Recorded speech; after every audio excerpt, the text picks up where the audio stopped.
ये देखो खबरदार, कहीं किसी से कोई क्लिप आ जाए कहीं का। कभी भी दुश्मन ज़हरा के लिए अपने दिल में जर्रा बराबर भी नर्म गोशा नहीं लेकर आना।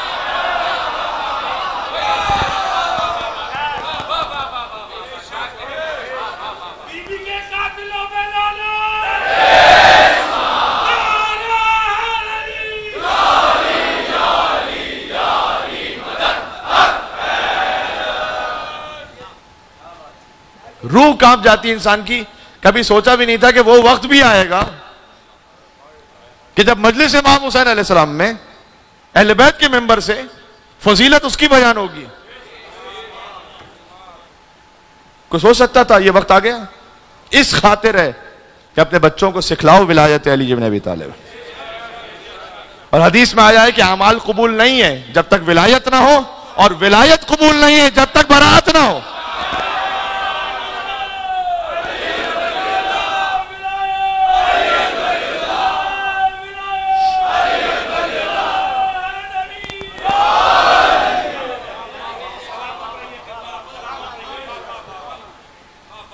अब इस पे क्या तबसरा किया जाए कि उनके कुछ काम तो अच्छे भी थे,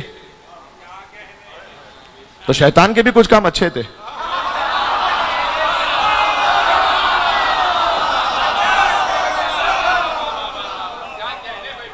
छह 6,000 साल तक तो वो भी इबादत कर रहा था ना 6,000 साल तक इबादत।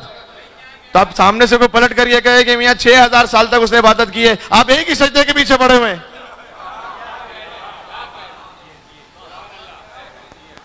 उसने अल्लाह अज़्ज़ा वजल से डील करने की भी कोशिश की है शैतान ने।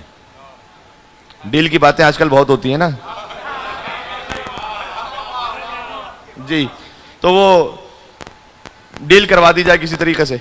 तो उसने कहा कि परवरदिगार तू मुझे ये एक सजदा जो आदम को तू कह रहा है ना वो मुझे छोड़ दे, फिर रुए जमीन पर इतने सजदे करूंगा जो किसी मखलूक ने नहीं किए होंगे। ये रिवायत है। अल्लाह अज़्ज़ा वजल ने जवाब दिया इब्लीस को, इब्लीस याद रख इबादत वो नहीं है जो तू चाहे, इबादत वो है कि जो मैं चाहूं।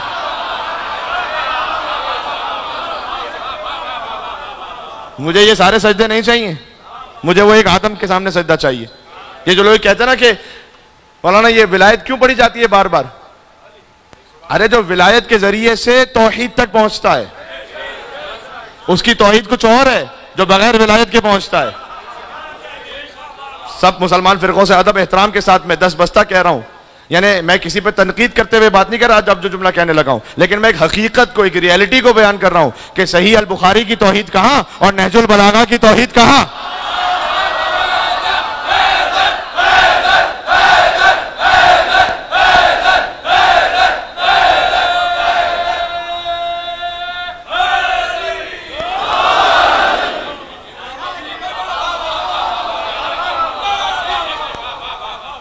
जब आप शजरा मुबारका से मुत्तसिल हैं तो वो तौहीद कुछ और है। नहजुल बलागा की तौहीद ये नहीं है कि अल्लाह ताला का कोई पैर है तो वो जहन्नम में डालेगा जी। नहजुल बलागा की तौहीद ये है कि अल्हम्दुलिल्लाहिल्लज़ी ला यबलुगु मिदहतहुल क़ाइलून वला युसी नामाहुल आद्दून वला युअद्दी हक़्क़हुल मुज्तहिदून अल्लज़ी लैसा लिसिफ़तिही हद्दुम महदूद वला नातुम मौजूद वला वक़्तुम महदूद वला अजलुम ममदूद फ़तरल ख़लाइक़ बिक़ुदरतिही व नशर अर्रियाह बिरहमतिही व वद्दद बिस्सुखूरि मयदान अर्दिही। अली का जिक्र करो रोशनी के लहजे में कि खुदा का नूर है शामिल अली के लहजे में।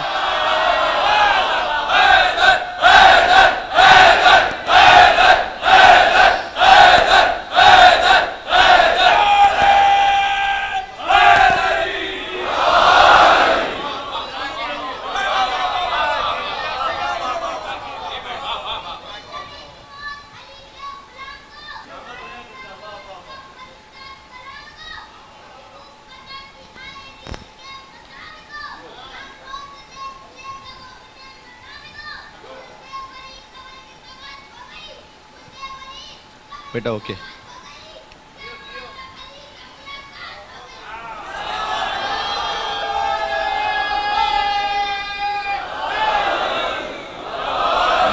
अली, मुलाकात तो अली से इंशाल्लाह कब्र में होगी। कब्र मोमिन में सजा होगा विला का गुलशन, गुल विलायत के खिलेंगे तो मजा आएगा। हम भी मोमिन है, फरिश्ते भी मवाली मोहसिन। तो या अली कह के मिलेंगे तो मजा है।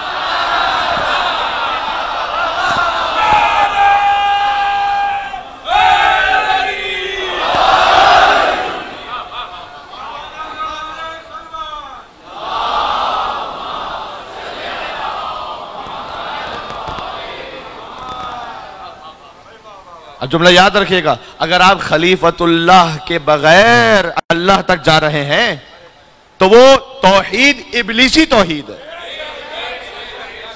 वो तौहीद भी जो इबलीस मान रहा है। इबलीस को मुश्किल थोड़ी है सजदे करने में, उसको मुश्किल है आदम अलैहिस्सलाम को मानने में। वो कह रहा है परवरदिगार जितने सजदे करवाना करवा ले, ये आदम के सामने नहीं झुकूंगा। अच्छा, आपको ये कहेगा जनाब इबलीस के कुछ काम तो बड़े अच्छे थे, उसकी इबादतें तो बहुत थी, लिहाजा बुरा ना कहिए। अल्लाह ताला ने कुरान करीम में फरमाया वस्कुल्ना मलाइका लिल मलाइकति उसजुदू ले आदम, जब हमने कहा कि मलाइका से कि आदम अलैहिस्सलाम को सजदा करो, फसजदू इल्ला इब्लीस, सबने सजदा किया सिवाय इब्लीस के। व काना मिनल काफिरीन, वो तो था ही पुराना काफिर।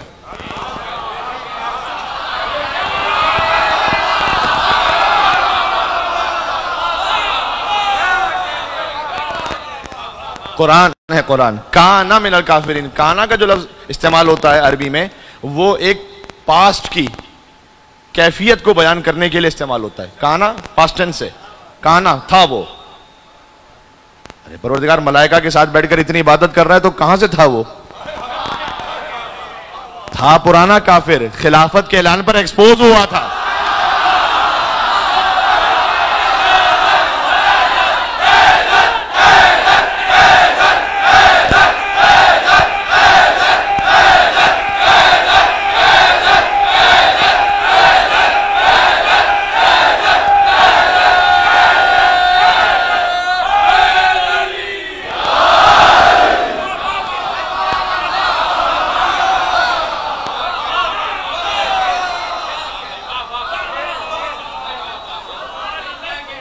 आ गई भाई पूरी तारीख इसमें जी। तो है वो पुराना काफिर इबलीस, इबलीस की बात कर रहा हूं।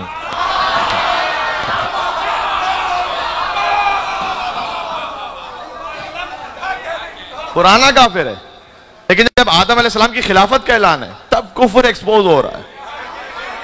तब ये ना कहा उसके कुछ काम अच्छे भी थे। बात वाज़ेह हो रही है?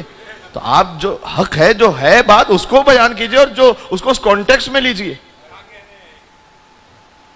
कि भाई अगर फर्ज कीजिए कि क्या रसूलुल्लाह को नहीं मालूम था कि किसी के लिए उसकी अच्छाई और बुराई का क्या पैमाना और क्या मीजान और क्या मेयार है, तो क्यों दिया सूरह तौबा?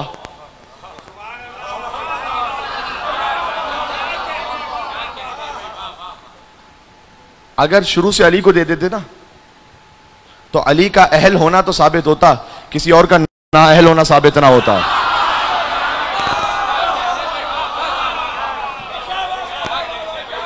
हर चीज को आप उस कॉन्टेक्स्ट में लीजिए।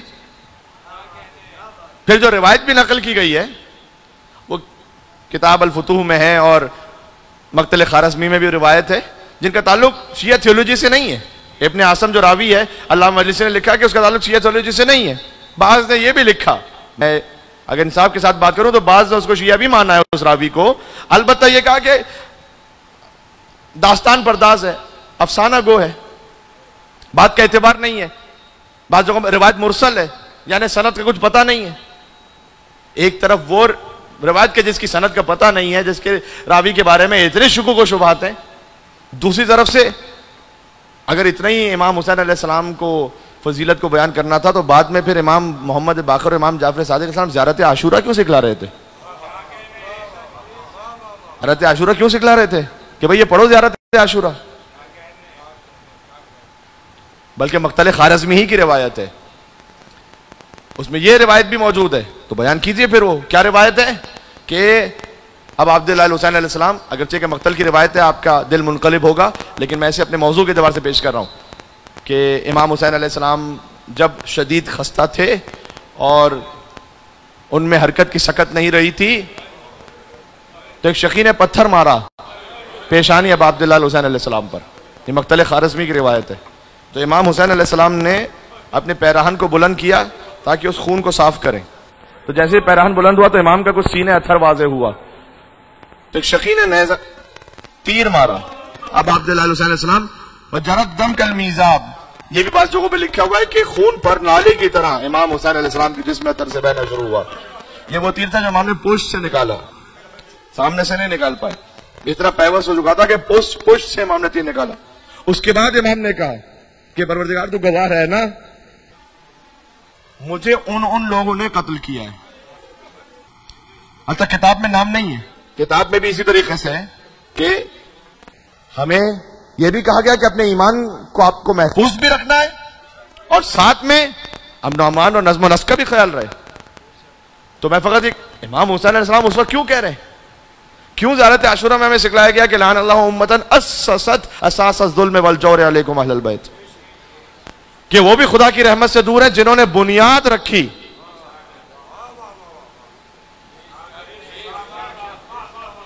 आपको अगर किसी अपने आलिम दीन को बचाना है तो उसमें इमाम हुसैन अलैहिस्सलाम को तो कुर्बान ना करो मेरे भाई। बात वाज़ेह हो रही है मैं क्या कहने लगा हूं? मकसद है इमाम हुसैन अलैहिस्सलाम को तो कुर्बान ना करो मेरे भाई।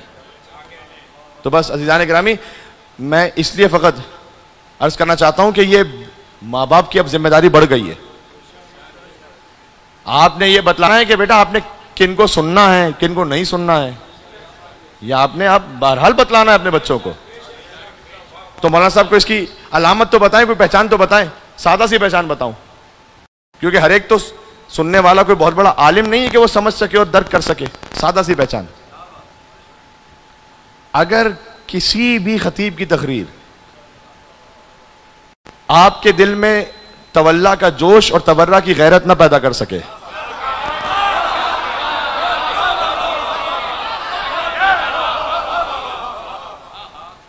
तो आप जरा मोहतात हो जाएं। मैं नहीं कह रहा कि वो गलत होगा, लेकिन आप मोहतात हो जाएं, एहतियात करें। सादा सी, बहुत सादा सी बात कह दी ना, सादा उसूल दे दिया। फिर इसके बाद एक बात, अगर कहीं कोई आजादारी अब अब्दुल्लाह हुसैन अलैहिस्सलाम के लिए आपके दिमाग में डाउट क्रिएट करने की कोशिश करे,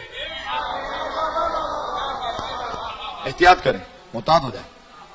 मैं ये नहीं कह रहा हूं कि आप किसी से झगड़ा करेंगे जाके, नहीं। अगर किसी ऐसी जगह पर आपने अपना साजो सामान लिया, आप निकल लिए, बस कहीं पे कोई तनाजा, कोई निजा की बात नहीं कर रहा मैं, ये बात है। और देखिए अगर ये बात नहीं होगी यहां से तो फिर कहां से होगी? अल्लाहुम्मा जअल्नी इंदका वजहन बिल हुसैन फिद दुनिया वल आखिरह, परवरदिगार तू मुझे इमाम हुसैन अलैहिस्सलाम के सदक़े में दुनिया और आखिरत में इज्जत अता फरमा। जो इज्जत है वो इमाम हुसैन अलैहिस्सलाम के सदक़े में है। सुभान अल्लाह, सुभान अल्लाह। और इमाम हुसैन अलैहिस्सलाम की सारी तहारतें, वो सब की सब वजूद मुतहर हजरत हुज्जत इमाम ज़माना अलैहिस्सलाम में जमा हो जाती है।